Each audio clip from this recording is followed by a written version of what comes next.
Hello, everyone. Good afternoon and welcome to Live at the Waterhole. Where first up, we're in the KwaZulu province of South Africa, the Tembe Elephant Park, with some wonderfully big bull elephants here. And, well, what does the bush hold in store for us today? Well, you'll have to sit back, relax, and watch as the animals come down to quench their thirst and cool off. And as per usual, please don't forget that this is a live and interactive experience, so we'd love for you to jump on board with us and send us through your questions and your comments. You can do that by going on the WildEarth website and registering. You can also join the conversations formerly known as Twitter using the hashtag Wild. What is it that you'd like to see? What would you like to chat about? Whatever it is, wildlife related, send it on through. Yesterday was a lovely, balmy summer's day, and so we did have lots of elephants down at all the different waterholes. And lovely start here with some of these really big bulls. We had 1 ton also yesterday at Oldonyo, and a couple of other big bull elephants as well. No, it wasn't yesterday, it was the day before. But lovely to see a nice breeding herd coming in as well.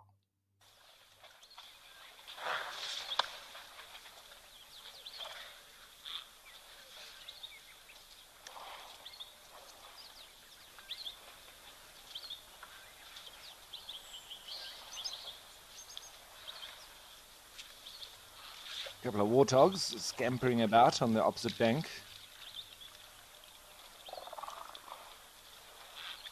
Lots of ellies already. Fantastic.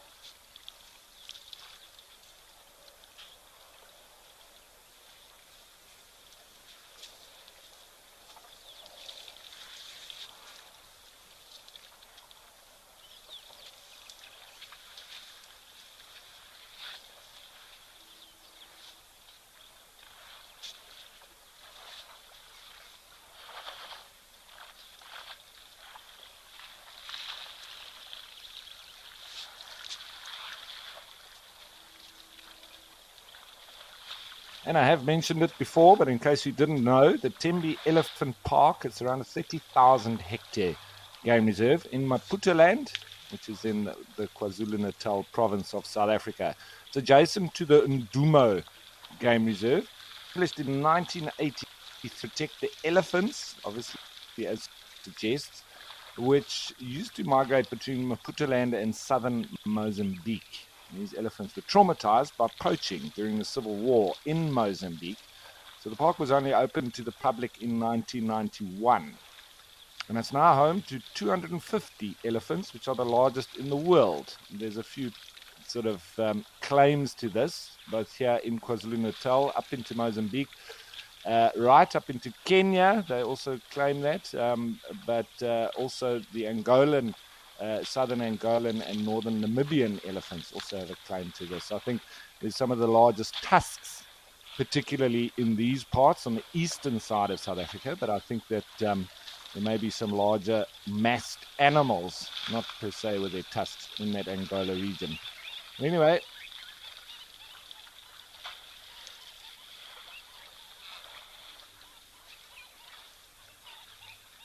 so there is one called Isilo, which is the largest living tusker in the southern hemisphere, but unfortunately 2015. But he was here in the park. And 200 more elephants, which used to be part of the same group, live in the Maputo Elephant Reserve in Mozambique. And with the Lubombo Transfrontier Conservation Area, it's actually planned to link the two reserves. And the Lubombo Conservancy in Eswatini, formerly Swaziland, in a single transfrontier reserve. But like with a lot of these corridored plans, it often stalls for a number of reasons, and this one is quite difficult because it also goes across international boundaries from South Africa to Eswatini and into Mozambique. So lots of bureaucracy, and does it very quickly.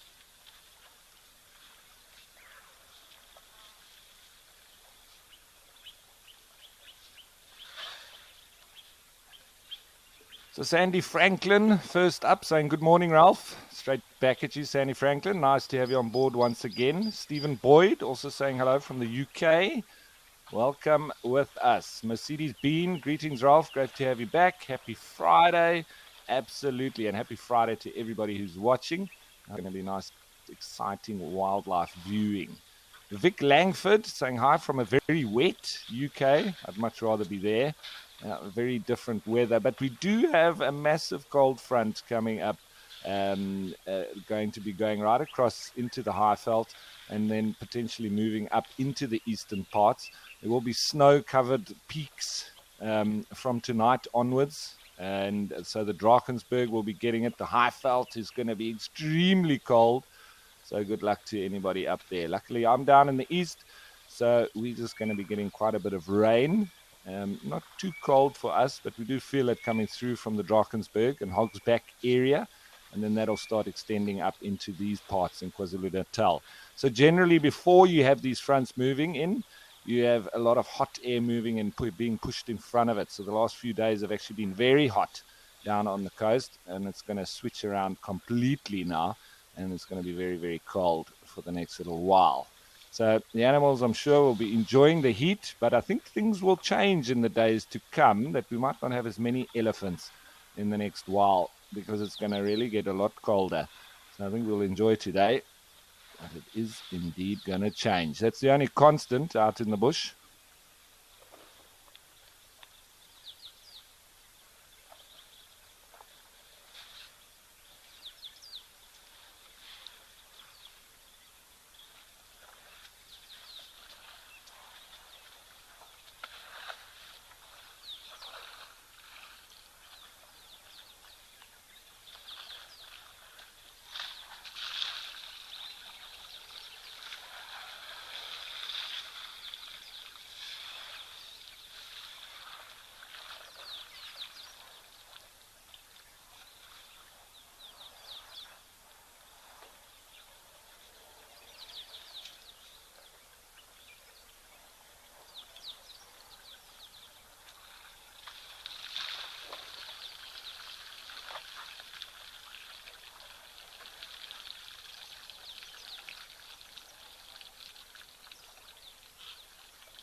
So lovely start with these big bull elephants here, but I think time to change of place because we've got another sighting elsewhere, but we're going to go to the Eastern Cape province of South Africa and Founders Lodge.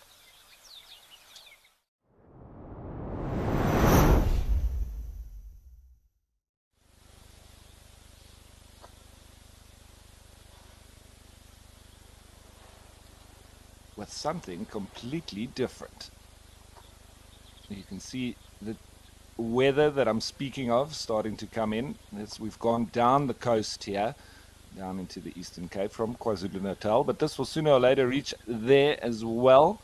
But the temperature has really dropped over the last 24 hours, that's for sure. But nice to have this rhino coming in for a drink. What a picture.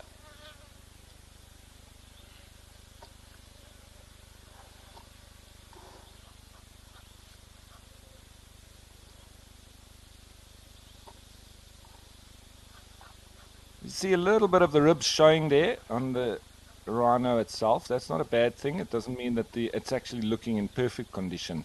You want a little bit of the ribs showing, not too much, obviously, but it just means that the animal is fit and strong. There's not too much, it's not overweight. That's a big exhale.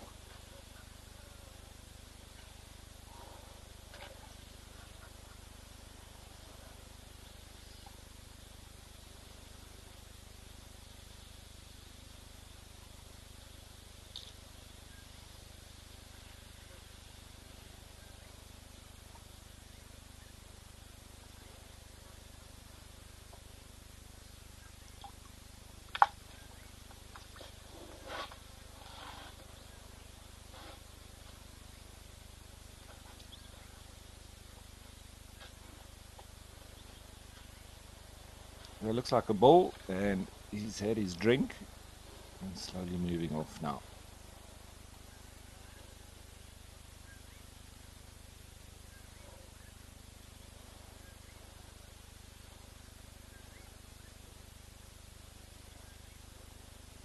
So as Bo was saying, good afternoon, Ralph. Weather looks lovely there. Rain lashing down here on the east coast of the UK.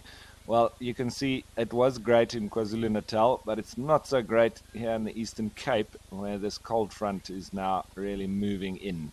Lots of wind, and it's bringing with it very cold temperature, and there will be then also lots of rain coming with it. So looks like we're getting a little bit of your weather. I wish we could send this weather up to the likes of Madikwe Game Reserve, and they can get a bit of rain there. They surely need it.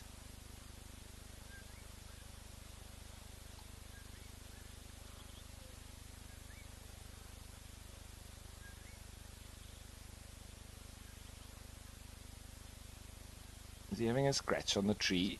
Looks like it.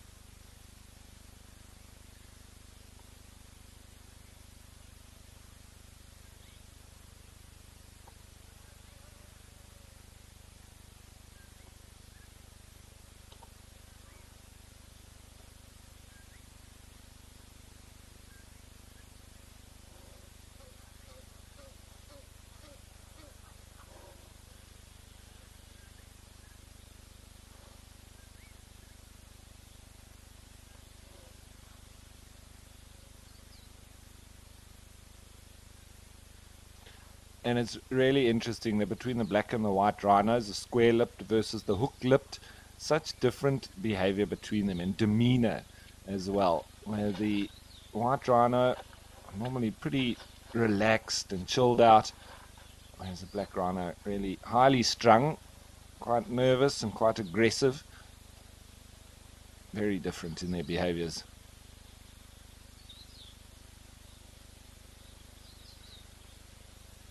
And Bill Myrtle Beach saying, good morning from my side of the rock, Luyanda and Ralph. Straight back at you, Bill Myrtle. And Sandy Franklin saying, what an amazing scene. Absolutely. Always nice to get up and close with these animals, especially when they don't even know that we're there.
So Moye was asking a very interesting question. Hi everybody, what shape does a serval's pupil have, fully dilated?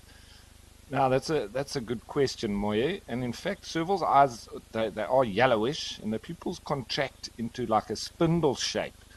This is in bright light, and then there's also a dark stripe above and at the corner of the eye. But for interest's sake, it's essential for predators to accurately determine the distance to their prey. So vertically slit pupils help them to do this. And you do get a few examples of this: the serval, the African wildcat, crocodiles, and also puff adders. So all of those ambush hunters that they like to wait and hide, and then when the animals or prey species come past, they ambush them from there. And so those are all classic examples: African wildcat, serval, crocodile, and puff adders of specialized ambush hunters. And so as a result, they've got those vertically slit pupils to determine and very accurately determine the distance to their prey.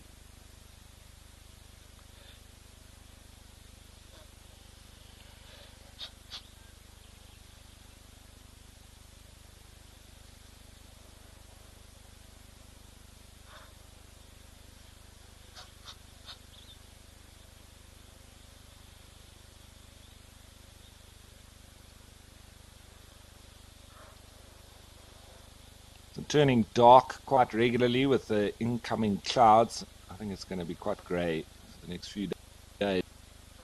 There's a little bit of sun we're going to have for a while, I think.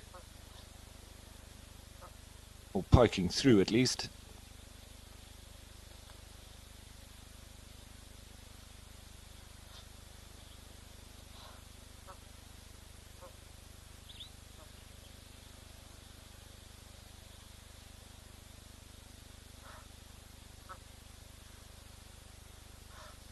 So Janine Masson saying, afternoon, Ralph. Why does the rhino still have so much of its horn? And also, are we not supposed to not show where they are situated? So Janine, good question, because there's obviously lots of sort of issues around the rhinos, but it's all location specific, and everybody, you do have national parks that will have then, at all the national parks, they'll have the same protocols. But on private properties and different game reserves that are not part of sand parks, they have different protocols in place. So there's quite a few different tactics in this regard and techniques. And in this case, they obviously are dehorning, but this one hasn't been dehorned for a while. They normally grow back within 2 to 3 years. So maybe it's due for one. For whatever the reason, they obviously happy with us showing them, and they obviously have an excellent anti-poaching team. So, as I say, it's all location specific and the decisions of the local authority. In this case, they're quite happy for us to do so.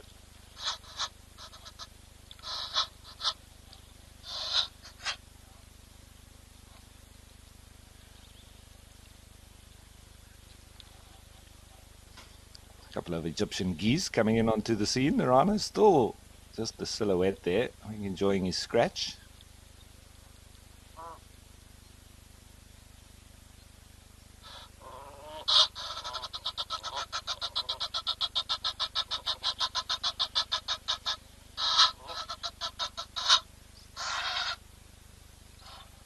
And the Egyptian geese coming in to disturb his peace.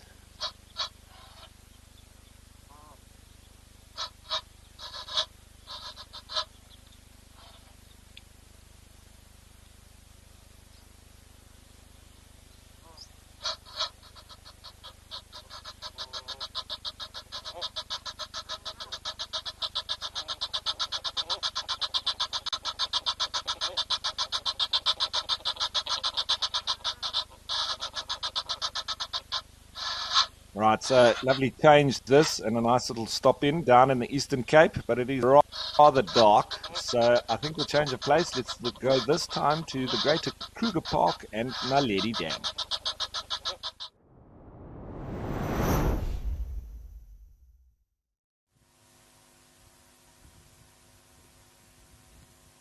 And back to the sunshine, where it's still probably nice and hot, having warmed up. It's getting a bit chilly in the mornings in these parts, but it still heats up to the midday. So it does make for difficult sort of guiding and moving around in these parts, because early morning you've got all the layers on. It is very cold, especially if you move out in an open game viewer. So you've got all the layers on, and by midday you're sweating and you've got to carry these things all around. So, but as I say, it does still get nice and hot in the middle of the day, cooling off as the sun hits those low angles.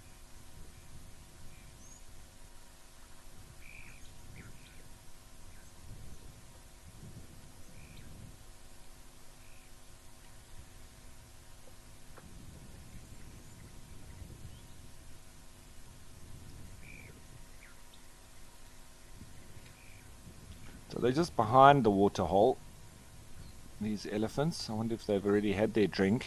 Now they're slowly moving off.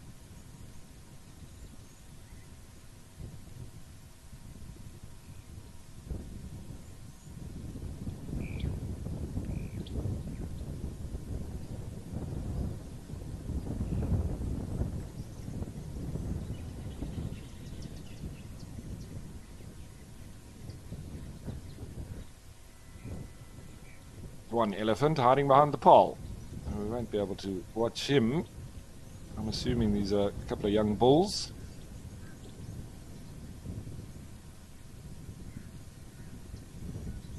So a nice little tour of the area. Getting nice and dry, everything turning brown. Here's the little well. And where the elephants like having a splash.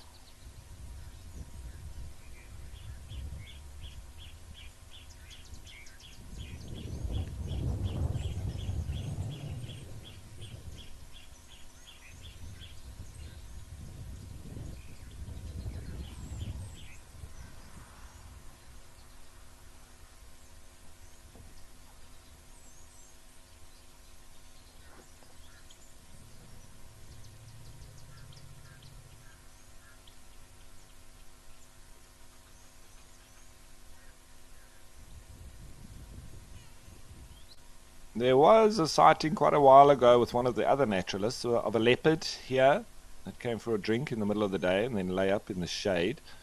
So there's always a chance. You never can tell.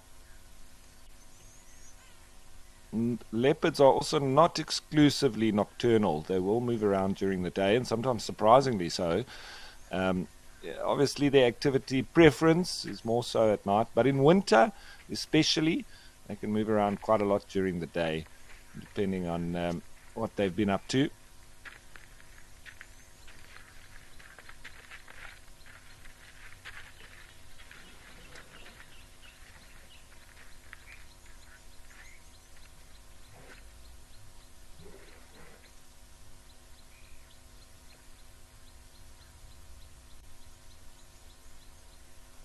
Oh, and we've got another youngster. Maybe it's that one that was hiding behind the pole. He's come in for a drink. And Georgie M saying, busy studying for my final year law exams here in Stellenbosch. Been so comforting to have WildEarth on every day. Well, good luck, Georgie. Hope you give it horns. And glad that we could be of assistance. Then Catherine saying it's freezing cold here with 9 degrees and pouring rain. Would prefer to be in South Africa. Wondering where you are in the world, Catherine. Maybe in the UK as well. There seems to be a few viewers and not enjoying the cold and rain. Anyway, Joanne Mello saying good Friday, WildEarth and Ralph. Straight back at Joanne. I'm on board once again.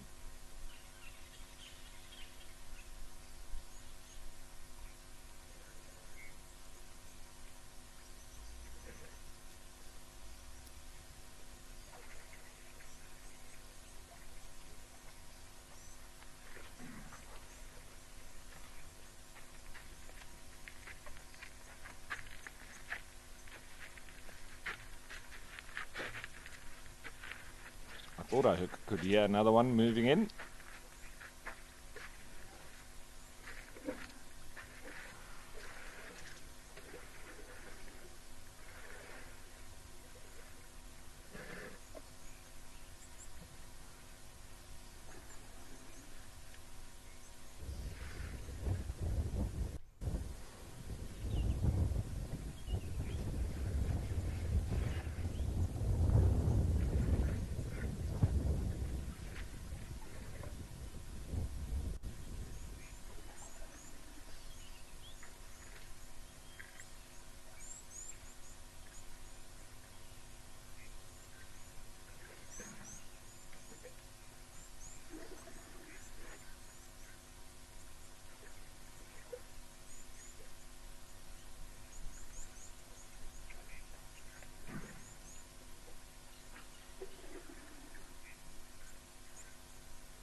Another one coming in, making the circle bigger.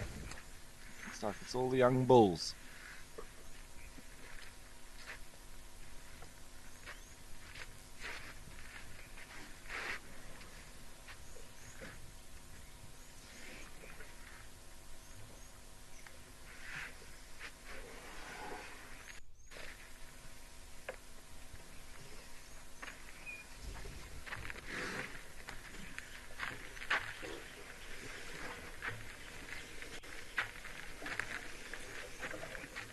And another one, even bigger.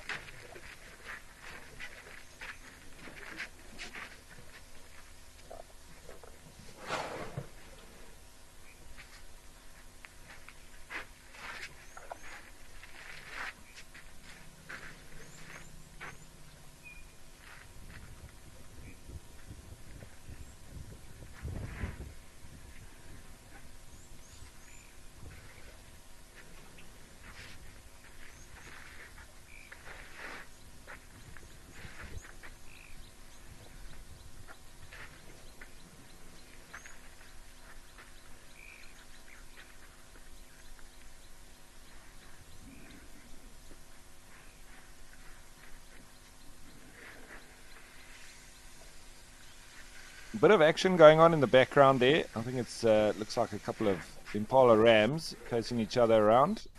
At the mid, it's a couple of Impala just running through there.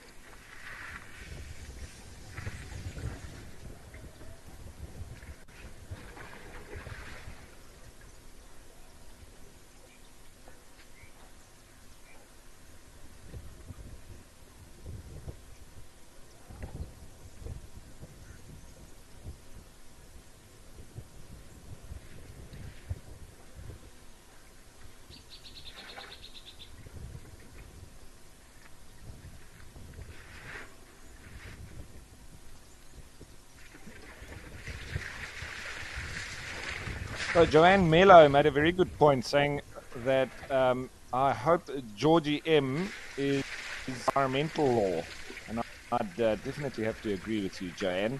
Georgie M, if you haven't already, maybe you can specialize in environmental law. We need some more wildlife warriors. The cases of many instances, especially around environmental impact assessments and them being sort of pushed through when they shouldn't be. So we need the likes of environmental lawyers, but good luck regardless.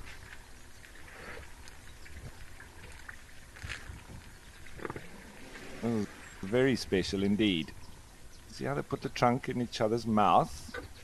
Very much part of the greeting ceremony. And sort of also continuing on their social bond. I would liken that a little bit to like a hug or a kiss, or at least an embrace. So it's not all nasty. It can be nice to each other.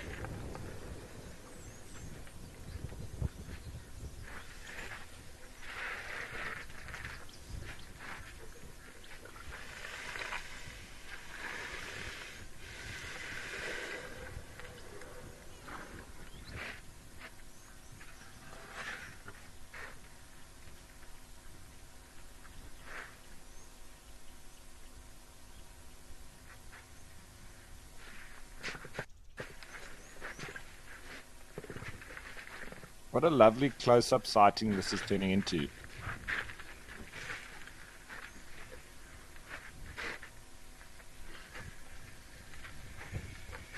So Trent wanted to know, is it better to pay attention to the elephant's trunk or tail when trying to read and gauge their moods and behavior? Trent, I would look more so at the trunk. It's so much a part of their mood, and it's a part of their face. It's very much like facial expressions, but not the be all and end all, because somebody could make funny facial expressions, but their body language would be telling you something completely different. However, even us as humans, we look at each other's faces and judge the sort of mood of the person a lot by that. And mainly you do the same with elephants as well. It's their sort of face area, their ears, their trunk, and then their demeanor. And the tail is then used as an additive to that behavior, in that if it's stiff and rigid, obviously there is kind of stress, angst, anger, aggression. It does just in a form of expression from the animal, and so it could mean any of those things, but definitely not relaxed. So, but with the facial expressions, the trunk and the ears, this is where we're told a lot more as well.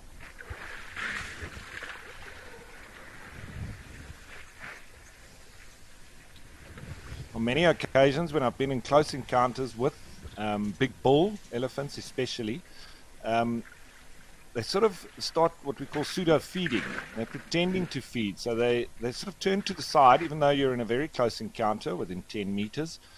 And he starts sort of pulling off branches and putting them in his mouth, but then they just, the branches fall out of his mouth. So it's almost like, I wouldn't say nervous, but almost a distraction, doing something else, but meanwhile focusing on you.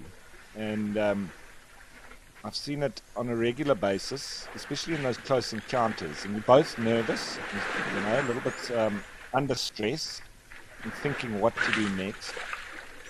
And I've seen almost that happening with the bulls as one of their traits, that they're not quite sure. With the younger bulls, very often trying their utmost to make themselves look bigger than they are, and not, especially when they're not very sure of themselves, and they overdo it. And you can equate that to somebody that's not quite sure of themselves, but being very aggressive and pretending to be. But just from the body language, you can tell that he's not quite sure. With the big older bulls, they don't really need to put the ears out to make themselves look bigger. They're very confident. They're sure of themselves. And so you don't find this kind of nervous behavior coming from the more experienced cats. More so from the youngsters. And another one joining. Fantastic.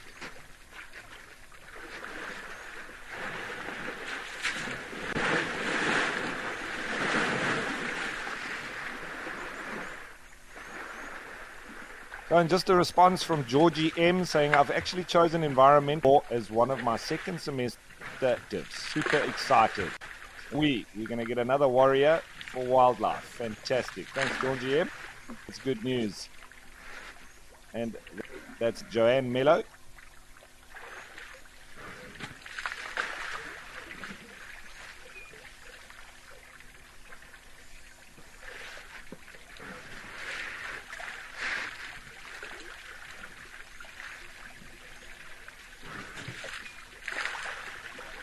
And Spaz Lankov was saying, I've studied environmental law in my ecology degree, Ralph, but such a job doesn't even exist here, sadly. Well, I mean, obviously with us, we've still got a lot of wilderness areas, but there's a lot of encroachment upon that. And whenever there's developments on, especially sensitive sites, there's a lot that is in our law that protects the wildlife and the rights of the people to it that live there. So whenever there's developments, there needs to be environmental impact assessments done. But very often these slip through where developments occur where they shouldn't. But it needs to be checked properly, and the environmental lawyers, we need them on our side, that's for sure.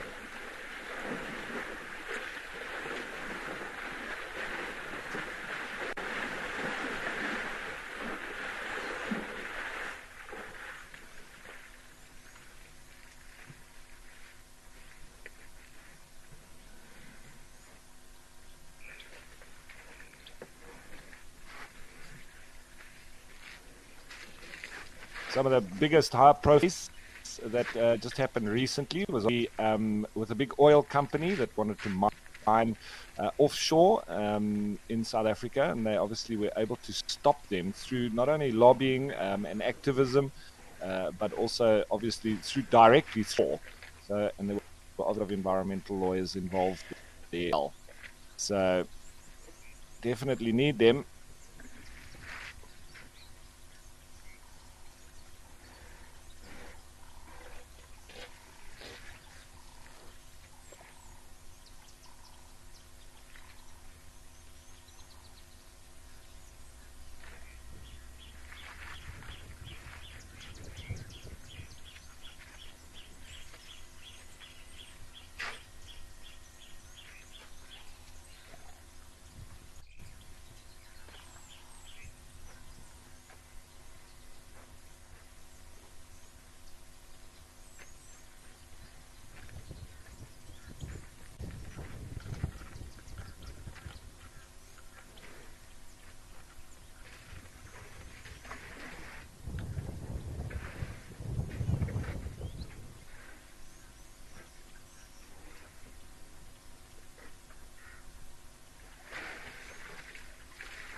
So it's really interesting. It looks like all these young bulls have joined up. Maybe it's just happened because it's here at the hole. They've all congregated now. Maybe not always walking together.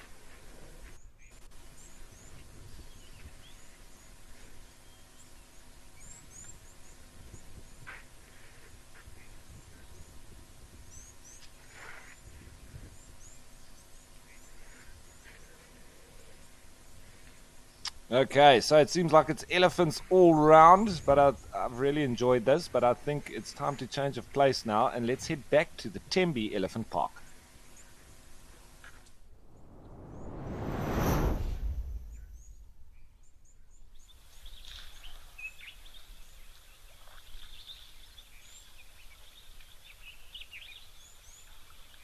And I'm just having a look online because a lot of these big bulls especially are named. So I'm going to see if I can actually identify. I think this one on the right, he's got big enough tusks that they've probably named him. And we'll see if we can get an ID on him. And I'll let you know. But in the meantime, Sanjeev Roy saying young bulls are like college-going boys, always mischievous in discipline. So good principle. old bull is vital. Absolutely. Must agree with you on all of those points, Sanjeev Roy.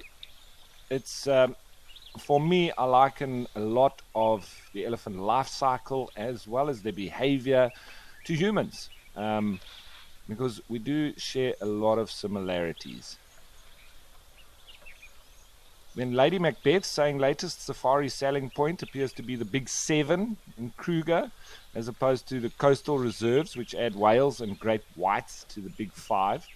Yeah, absolutely. I'm not sure about a big 7 in the Kruger. I'll have to have a look at that. I'm wondering who are the two additions. But, down the coastline from KwaZulu-Natal into the Eastern Cape and Western Cape, it has been one of those added, or couple of added animals onto that, with the big 7.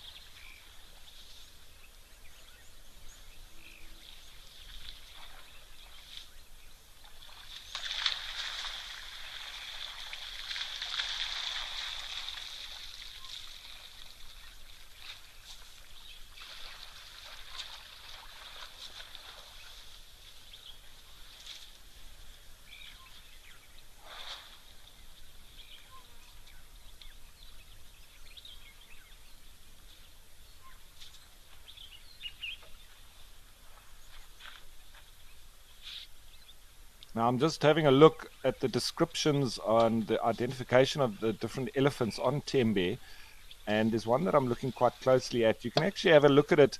It's Africa.com, and it's part of the Tembe within that website. And they've got the identification of the different big bulls. And I'm just trying to see his left ear, because there's one that the tusks look very similar. His name's Totoza, but they say that he's got a ragged left ear. So I'm just trying to check if there's anything raggedy about his left ear to see if we can confirm or not.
So Lady Macbeth's just answering, saying that adding wild dogs and cheetah is now part of the big 7. I see. Well, whatever they have to do to market and bring people on safari, I suppose.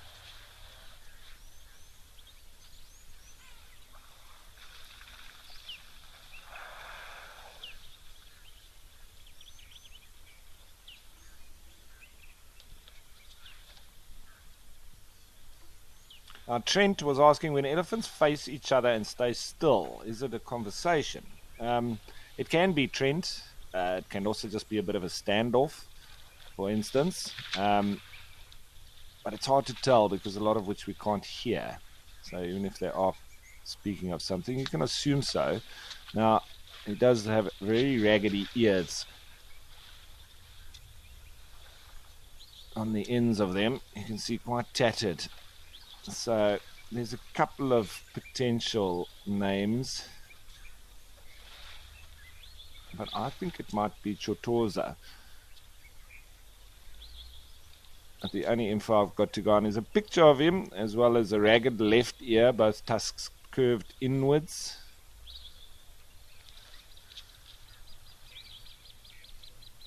But not 100% certain.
So the Impala are obviously also enjoying this area around the waterholes.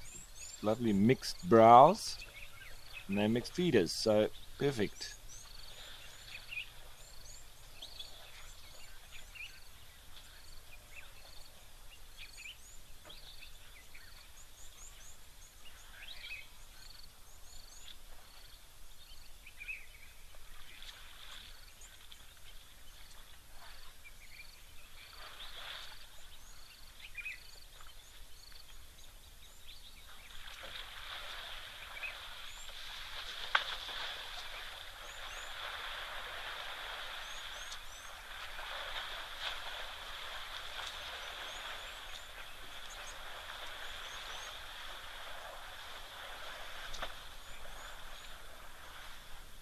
In time for a lovely dust bath. Getting it right in under the belly. And up over the shoulders, behind the ears.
So I think he's had enough dust and dust bathing. He's going to go off.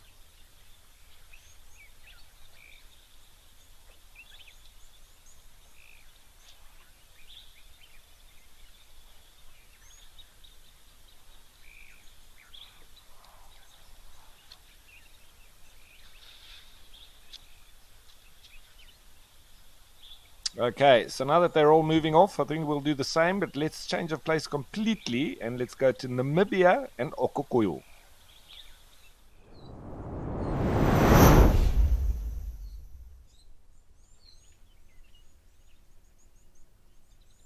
With another nice big elephant bull.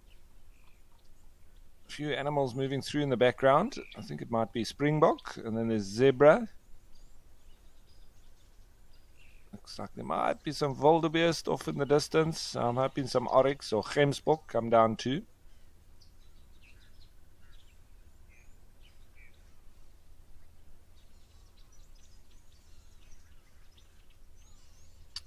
And in these parts, they've had quite a lot of east wind and east weather in Namibia, especially down at the coast over the last few days. I'm not sure, it might have swung around a little bit, but you can see a bit of a breeze going over the top of the water in an easterly direction. So I think it continues. It always happens at this time of the year, as we've been experienced on the east coast of South Africa, on the west coast of Namibia. They get that same berg winds coming down towards the ocean, bringing it with it a lot of hot air.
And very often these elephants hang around here quite a lot longer than at some of the waterholes because they make a bit more wind over it. It's quite far to their feeding grounds from here. As you can see off in the distance, the tree line there. And so that's off to the west. It's also similar heading off to the south. So I think they just make the most of it before they have to leave and then walk long distances.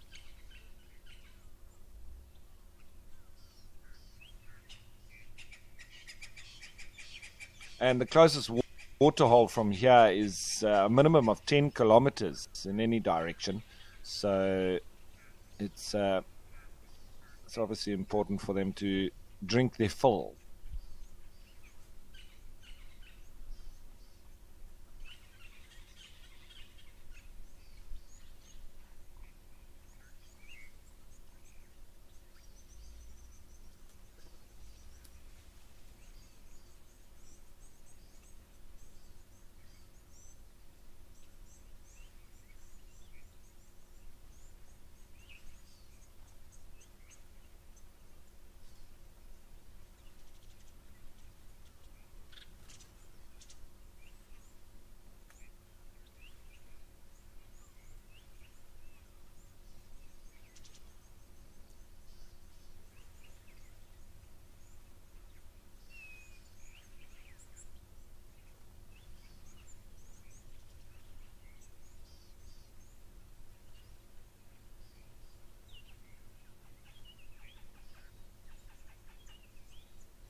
So I wonder if he's had enough now and he's slowly going to make his way out of here, or is he going to have a dust bath? He may take his time, as these big bulls do. You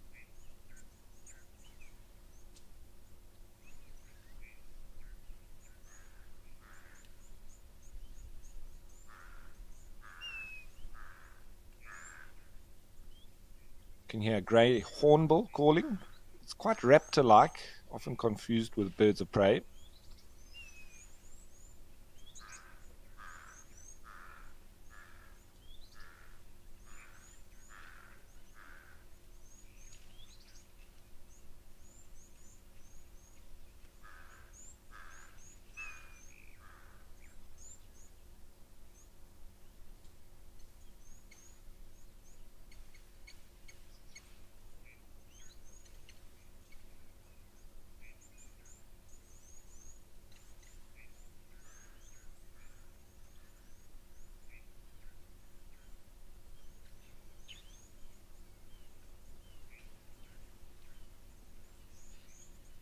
So Trent asking, what are the chances of an inexperienced person walking through a Big Five wilderness area, perhaps unknowingly, and make it to their destination safely?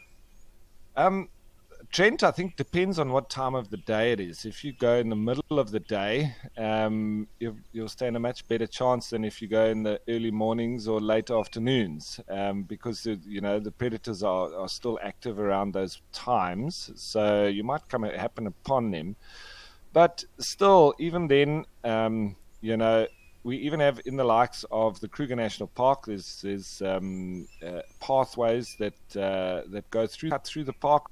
And a lot of people walk through from Zimbabwe to come and do their shopping in South Africa, but they walk right through the Kruger Park. But people that live in villages that are close to the park, and so I'm sure would be a lot more savvy than your average urban person. So I think you've probably got a decent chance of making it, but it all depends on what you happen upon. So you might get lucky a few times, and then you bump into an elephant or a lion or something, and then it might be a little bit different. Generally, I would say that the most dangerous animals for me on foot are elephants, buffalo, and black rhino. So meeting one of those three, you never know what's going to happen. Whereas with the predators, they generally, especially if it's during daylight hours, they're not really an issue. They respect us as humans, as an apex predator. They wouldn't necessarily just attack.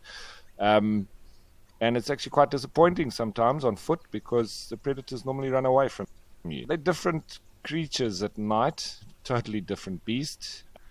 Darkness hours. That's one of the reasons I will never walk in the dark unless it's absolutely necessary. I have to, but it was for the sake of an emergency. So those are the only reasons I would do it. Otherwise, it's daytime hours, and you got to have your wits, that's for sure, and also know what you're doing. But there are people that do it, and they survive. I think sometimes, very often, good in numbers. There's a few, and as I say, they generally do understand wild animals, but be in and around their villages as well.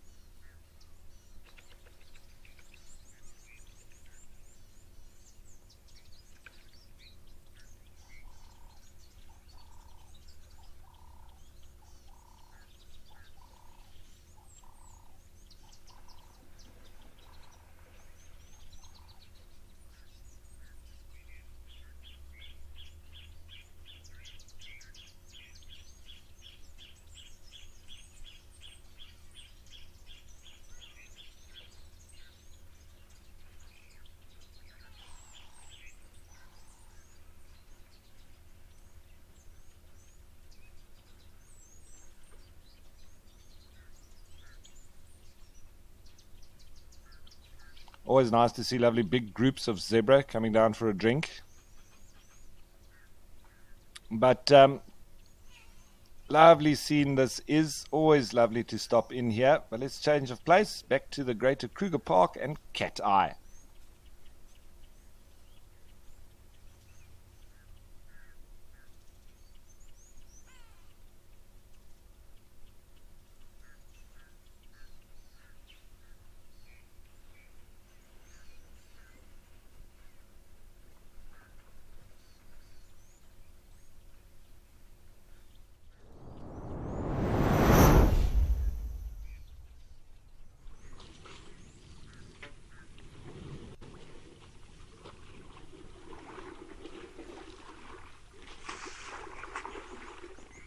With lots of elephants once again, and I really like these perspectives of looking up at them, and they're nice and close as well.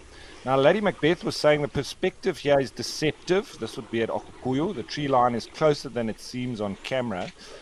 Lady Macbeth, it sounds like you've been there, and I've also been there many, many times. You are right in that it does seem further, but it's still not close. It's quite a walk to get to that trees. And the difference that I'm making there is that, you look at all of these waterholes in the Greater Kruger, for instance, and even at Old Donyo, you can see there's browse and feed, within the direct vicinity of the waterhole. In Etosha, they've got a long way to go in general, to the feeding areas, and between the feeding areas and the water.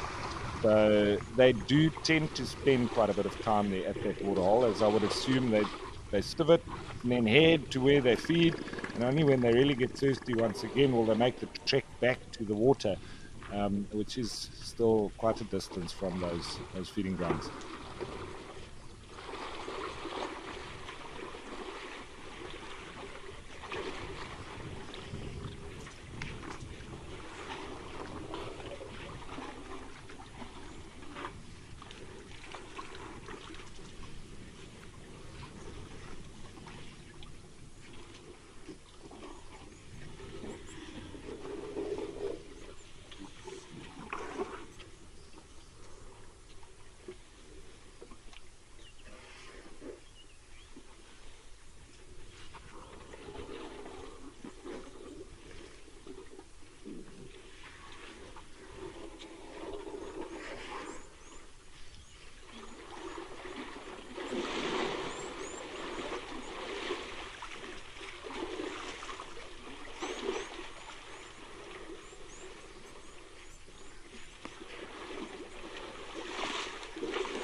Tara was asking, hi Ralph, would a female in estrus ever pursue a male elephant, or is it always the male being chased?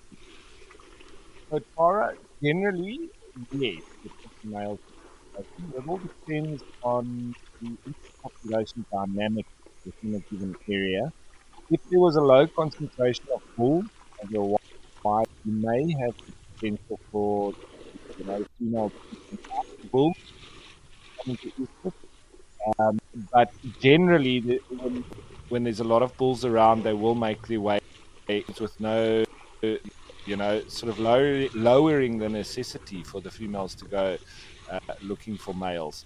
And with that 60% extra testosterone, or 60 times more, it really does drive those bulls to go looking for the females. So they generally don't have a problem in the amount of bulls coming in. In fact, it's more of bulls in must coming into herds that want to mate with no females that are in estrus. Then it becomes quite a stressful affair.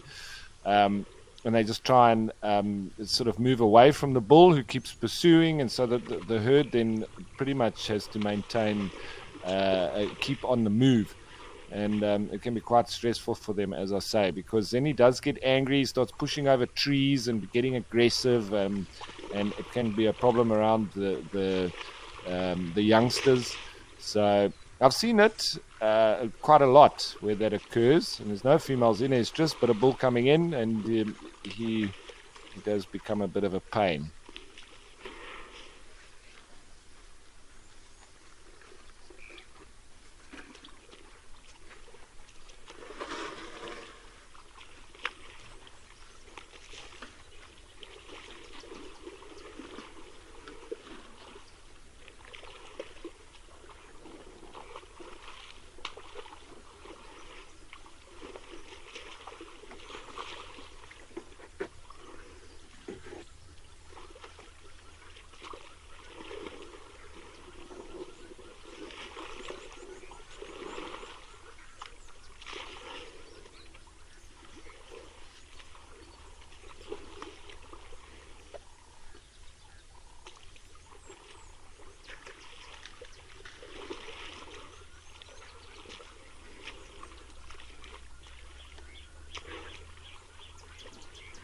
Okay, so with most of them having now left, I think we'll do the same. Let's go back to the Tembe Elephant Park.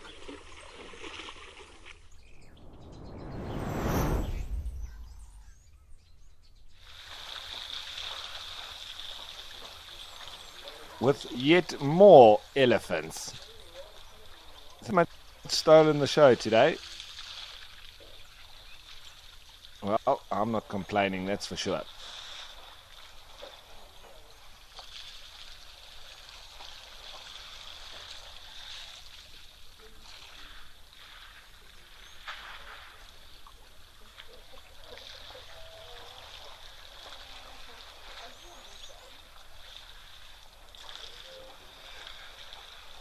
And something I'd just like to mention is about the Amakhala Private Safari, which will be taking place on the Amakhala Game Reserve later on in December this year. And you can discover the wild heart of South Africa on a safari adventure with me in person. And there's limited space available for 6 lucky guests on the safari in December. If you'd like to know more about it, please go onto the WildEarth website and click on travel.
In the UK was asking, good afternoon, Ralph. Are there any diseases that elephants are susceptible to? And Shanae from the Sandparks website, they speak of saying that elephants are relatively free from most fatal diseases. They may die from blood diseases such as septicemia, contracted from infected wounds or after childbirth. They're also susceptible to anthrax, tuberculosis, and foot and mouth disease. So those are probably the three major ones. In 2004, anthrax out in the eastern Caprivi region of Namibia and Chobe National Park in Botswana both caused a number of elephant deaths. Antibacterial infection contracted through direct contact with infected carcasses or inhalation of anthrax spores. And it causes bleeding from the mouth and other body openings, and death is sudden. But due to their longevity, older elephants also suffer from conditions associated with old age, such as cardiovascular disease, and they're liable to heart attacks and strokes. And that's when we would say they died of natural causes, but that's very often ultimately what actually happens. Potentially one of the largest living animals on Earth, the elephant can live for 65 years or more. And as we've mentioned many times, that a very large limiting factor for their life expectation is their teeth, because once the final molars has been worn down, the elephant loses the ability to grind and adequately digest the last activities of cortation, the bulk of their diet. So they eventually succumb to the effects of malnutrition, and that's when you can start to get those cardiovascular diseases, hearts.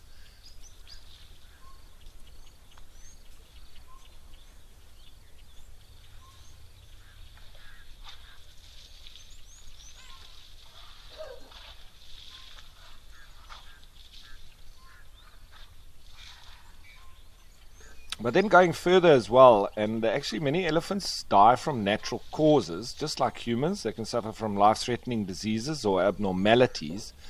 They can also be affected by environmental conditions quite heavily, such as drought. They may sustain fatal injuries to accidents or fights with other individuals. But even if elephants lead a long and healthy life, they'll finally die of starvation, or at least that will be a major factor when their teeth can no longer function properly. Serious drought conditions can cause elephant deaths. Teenage animals are often most susceptible, as they're not then large enough to reach the tallest trees and must compete with other species to browse at lower levels. So unlike their younger brothers or sisters, they're no longer able to suckle from their mother. We won't allow them to. So in 1974, there were 9,000 elephants starved to death in a severe drought in the Tsavo National Park in Kenya. And in 2005, several months of drought conditions in the Hwange National Park in Zimbabwe caused severe water shortages. Grazing was scarce, waterholes dried up, and at least 40 elephants died from starvation and dehydration. So I think it all depends on the environment that they're in, and the resources and the availability of them.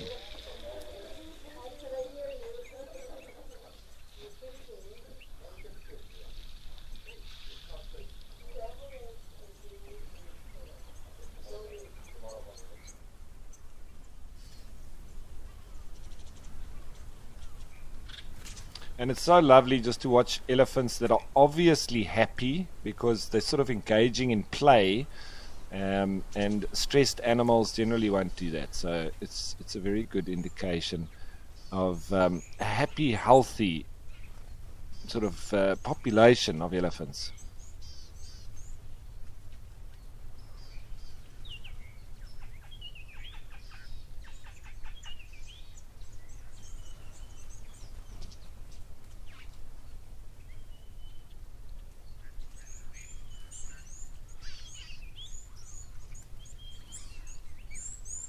There's a scrub robin calling now.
can hear pearl-spotted owlet calling off in the background.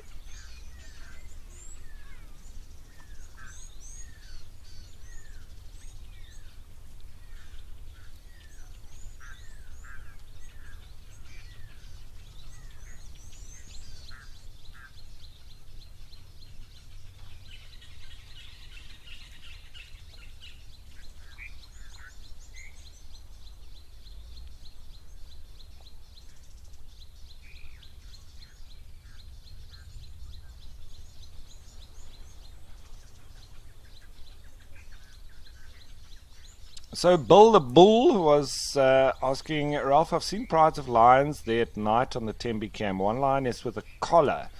Any idea if the pride there on the reserve have a name? So I've just been doing a bit of digging around, Bill, and they say that Tembe is home to a number of lions who frequent the Tembe Waterhole. From the Mahlasela hide, I'm not quite sure exactly where the hide is. Maybe it's near to here. You can see the male lion M179 as well as F70 or mum. There's a mother, to Greedy, Rolo, and Astarte. But it looks like there's three prides: the southern pride, the central pride, and the northern pride. Obviously, in the different parts of the reserve. But I'll keep on doing a bit more digging and see if we can find out the individuals that you've been seeing.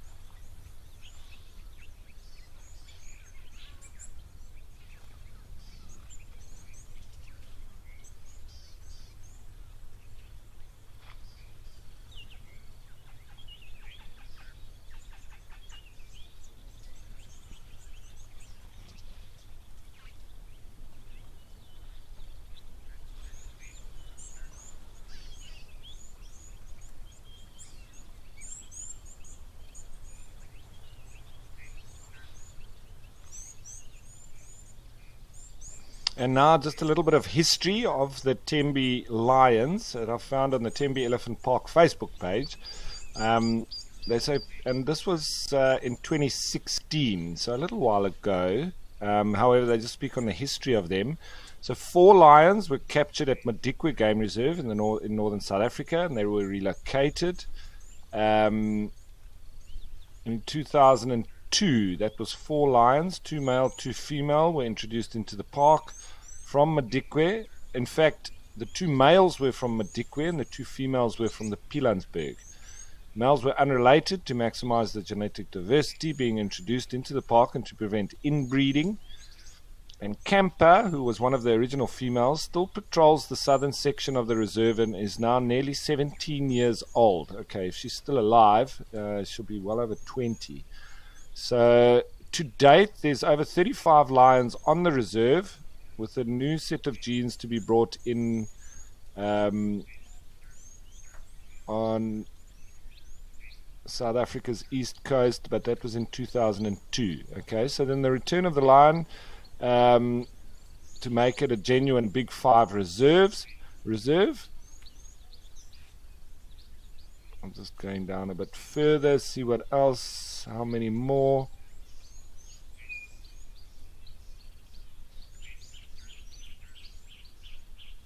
Okay, didn't get too much else from that. I'll see what else I can find.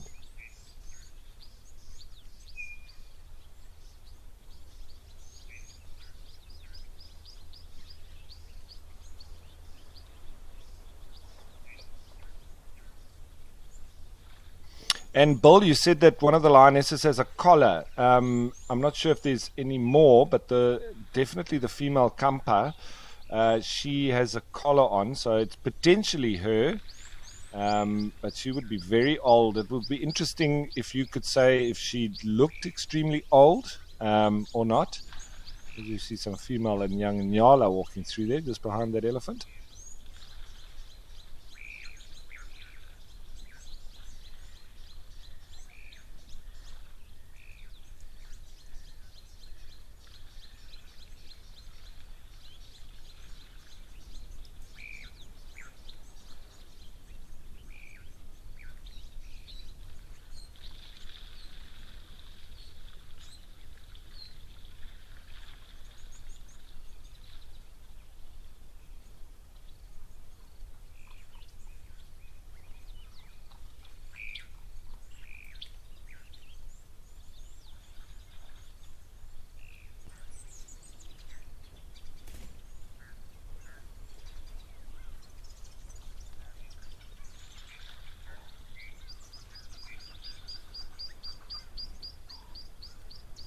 There's a bull coming through as well.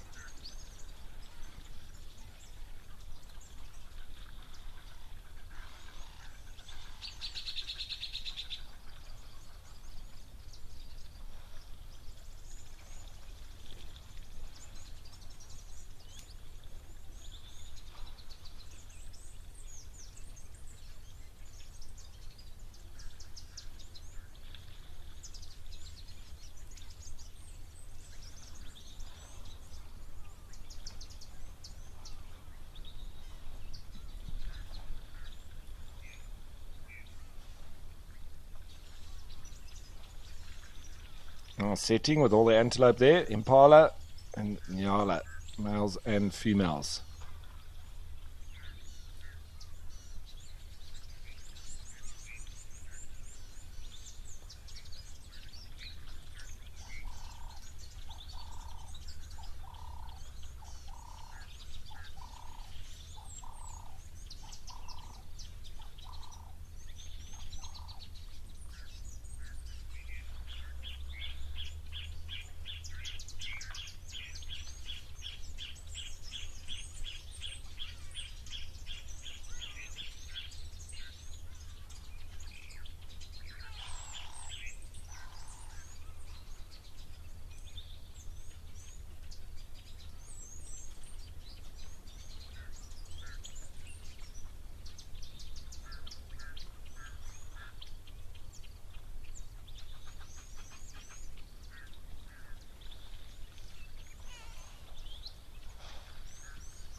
So obviously coming down to enjoy the lovely greenery just on the edges of the waterhole.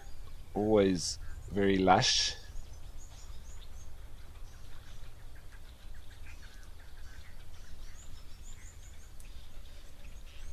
Looks like the one bull on the left just getting shooed off by the slightly bigger bull.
You can hear some grunts and snorts coming from those Impala rams, getting into the rut. Going to hear lots more of that in the coming days.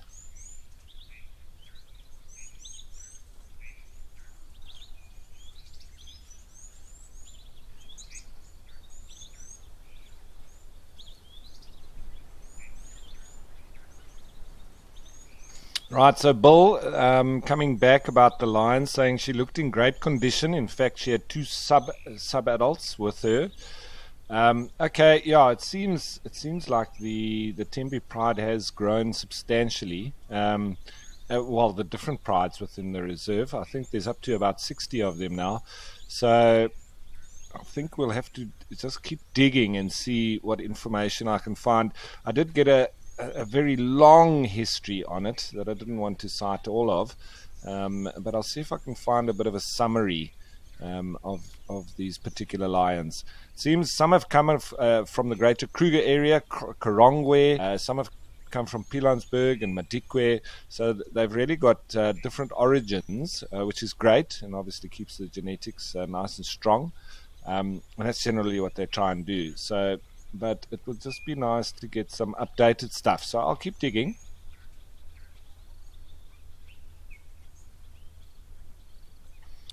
And pangolins galore, saying, Ralph, as a retired librarian, I appreciate the research that you do and that you cite the resources that you use when answering a question. And I think it's important, pangolins galore, because, and very often I'll find research that contradicts other stuff or information that we've imparted, and that's how I do my research. The sort of more experienced I've gotten with and being in wildlife and being a naturalist, as they call us. In the beginning, obviously, we cited a lot of sort of textbooks that we got and that we studied, both in wildlife management and as guides and the coursework that we get there. But through experience, I've actually found that some things are actually contradictory, and some things are just not quite as they sort of put them out in the text, and sometimes they're completely different. So I like to then look into the research, find different aspects, and see according to the experience. This is and then also let people make up their own minds. And I think it's important to then also have a lot of different references.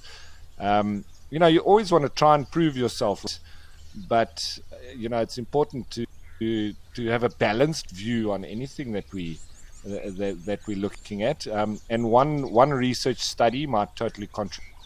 One population of species in a certain area might do totally different things to another. So I think very important to keep that balanced view, and do so by have a balanced research perspective as well, and then definitely citing the references and where the information comes from, I think is important as well, because it sort of does then give credibility where it is due, and then also just add to the discussion of further evidence being presented.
So just returning to that lion question, I think that it is clear that they've actually got an overpopulation of lions in the Tembe park itself. And the reason I say that is just through some investigating. There's a few different volunteer projects, one example being the Wildlife Act. They do volunteering and researching of a lot of the lion populations on Tembe. And there has been speak of that the carrying capacity is only 20 lions. Now, it seems, I don't know of the most recent numbers, but it seems there are in excess of 50 or 60 lions on the reserve. So they've apparently started a multi-pronged approach where they are aggressively seeking out places that they relocate some of the lions, and so applying contraceptives to the females, as well as tying off some of their tubes, but they say only on one side, which means that they're just limiting the sizes, so the females can still mate at birth, but then their litter sizes are just limited. So it's obvious that there is a bit of an issue, and I know that there's a problem, especially because they have Sunni here, which was the smallest antelope that you get, and they're under pressure with a growing lion population. Territorial, and I think would be, little snacks for the lions, but they could, be sort of targeted. So it's obviously quite a bad potential when you've got an overgrowing predator population. You're headed for a decrease in their prey species, which will then, sort of have a knock-on effect.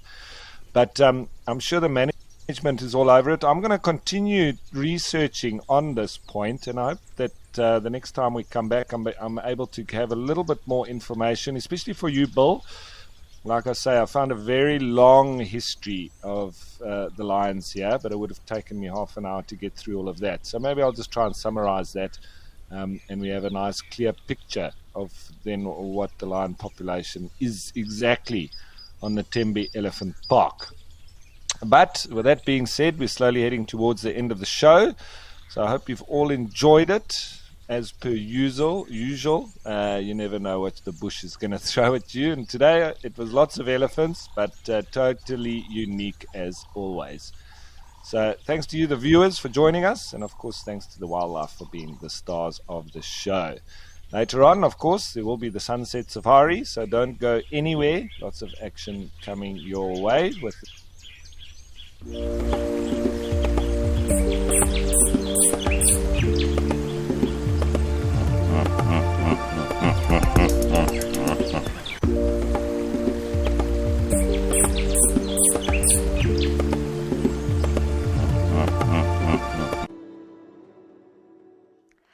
Good afternoon and welcome everyone. This is the show where we look at the highlights from our most recent safari drives. This is On Safari.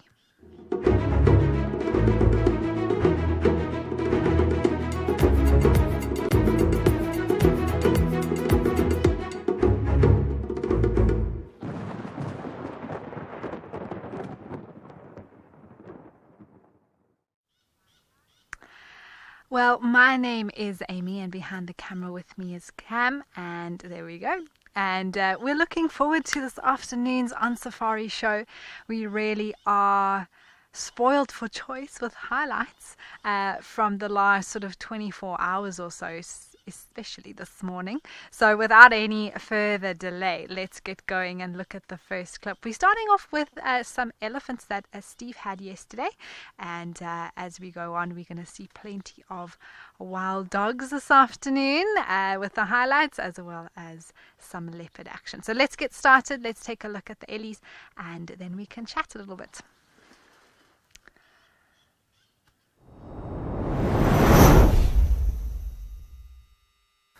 So this little pan here is got much cleaner water, and elephants like to drink clean water. So we thought to ourselves, let's quickly go around. They obviously went to the other dam there. They're like, no, this isn't suitable. And then they moved off quite quickly. Now this boy, he's the teenager I spoke about before, who was following the herd. You can see how much smaller he is than the big females at the back there. But he's not really welcome in amongst the herd, so he's going to have to wait. He's going to have to wait until it's his turn. But let me move, Cam, because we actually want to see the elephants drinking, and he's gotten in the way. Skylar, age 8, yes, they do. Some animals eat flowers. Elephants will eat them.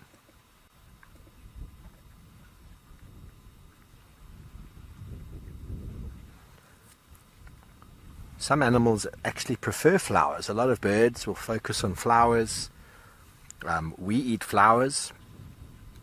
A lot of insects will not eat flowers, but pollinate flowers. Elephants eat flowers, fruits, leaves, shoots, barks and stems. A lot of our browsers, like kudu, impala, steenbok, will actually focus on the flower itself of many of our little wild forbs and wild herbs that come through.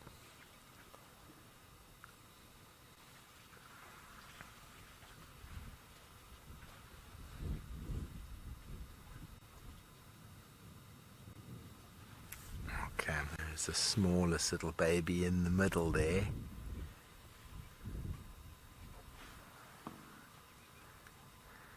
Just in a look at it. It can't even use its trunk yet. It has to put its whole face in the water. That is a brand new little one.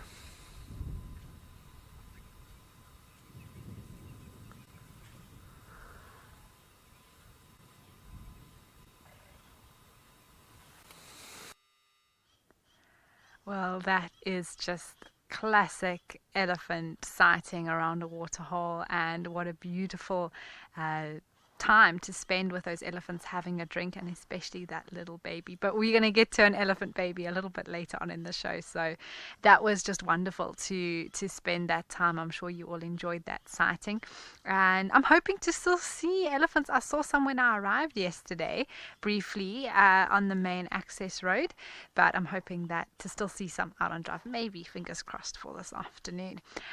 Vicky, you say you love spending time with Ellies. I mean, don't we all? It's just always, it always puts a smile on my face, doesn't it? Hannah, you'd like to know if Ellie calves ever get left behind by the herd. Look, I never want to say never when it comes to the bush, but I feel that would be extremely unlikely, just because of how possessive, protective mothers are over their little ones, and that calf is not only the priority of its mother, of course, but the whole herd really comes around a calf, and unless there were extenuating circumstances for that calf to be left behind, for example, the rest of the herd was, I don't know, killed or chased off or something like that, where that little one was left unintentionally, I don't think that that would ever happen intentionally by elephant herd. All right. Now we are... Oh, okay, one more question about that. Let's answer Sally before we move on. You say, would you say elephants are the best mothers in the wild? I mean, it's tricky because I don't know the behavior of every single animal in the wild in terms of mothering or parenting, but they are definitely some of the best that I have seen in the way that they care for their little ones. So they're definitely one of my top ranking mothers in the wild. But that's not to mean that there aren't other animals out there that do also show incredible care. But elephants definitely are some of the best ones out there, Sally.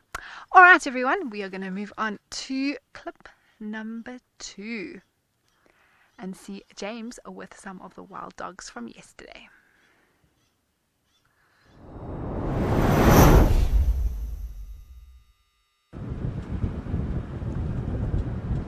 Right, so the hounds are apparently there at the dam cam. You can see them now. One of them, I believe, is having a drink. I'm getting this information second hand, but at least it means you are looking at the wild dogs. And for those of you who don't know, we have a camera stationed at this waterhole. It's one of the oldest dam cameras if not the oldest dam camera around, certainly the oldest positioned dam camera, and it runs 24 hours a day, the Djuma Dam Cam, and you can find the stream on our various platforms. And we're going to try and get there now. We're about, as the crow flies, probably only about 2.5 kilometers from there, but it's just a little bit tricky on these roads to get there quickly. But we're going to do our level best to get there before they abscond. They'll probably go from there off towards the clearings. Here we go, we got them. Look at that. That's called teamwork, that is. Hooray! That's wonderful. Well done, guys. Not sure who I'm saying well done to, probably Nadine.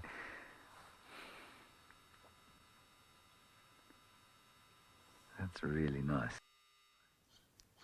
Well, that was fantastic. I mean, I can only imagine the delight that James felt finding those wild dogs, especially when you hear something's on dam cam and you need to get there as soon as possible, and sometimes the roads are what they are, so you can't go possibly any faster than what you can go without being having a danger of a life and death situation on a vehicle, so you need to be safe. So that was very, very cool to see James catch up with those wild dogs. And I'm not sure if they were the same ones that we saw this morning.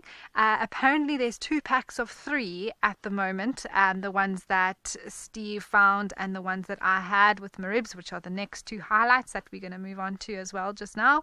But it was definitely one of them, I'm sure. I think if we looked back at the specific individuals, we'd be able to work out based on sort of spot pattern and colorations of the dogs themselves. But very cool that they're still in the area and still are in the area. They were seen on dam cam a few hours ago, so I think Steve is going to possibly follow up there. We'll hear his plan very shortly to know what he's going to be up to.